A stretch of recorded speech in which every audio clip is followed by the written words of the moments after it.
అభయ gold కేసుకు సంబంధించి Vijayawada metropolitan కోర్టులో సిఐడి ఛార్జ్షీట్ దాఖలు చేసింది. 174 కోట్ల రూపాయల మేర అక్రమాలు జరిగినట్లు ఛార్జ్షీట్లో పేర్కొంది.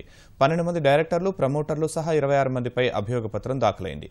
3 లక్షల మందికి పైగా వినియోగదారులు నష్టపోయారని, 790 ఎకరాల భూమిని అటాచ్ చేశామని సిఐడి అధికారులు కోర్టుకు తెలిపారు. 1,70 లక్షల నగదు, కొన్ని కార్లు స్వాధీనం చేసుకున్నట్లు అభియోగ పత్రంలో సిఐడి వెల్లడించింది. 71 మందికి 174 కోట్ల రూపాయలు డిఫాల్ట్ చేయడం జరిగింది. అంటే 174 కోట్ల రూపాయలు ఎగవేయడం జరిగింది.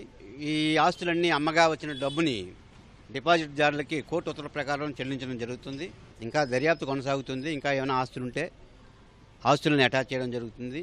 ఇంకా డిపాజిట్దారులు ఎవరికైనా పలానా ఆస్తులు ఉన్నాయి, మిగిలిపోయినాయి అని చెప్తే మాత్రం సిఐడి అధికారులను సంప్రదించవచ్చు. మొత్తం కూలంకషంగా దర్యాప్తు అయితే జరగడం జరిగింది.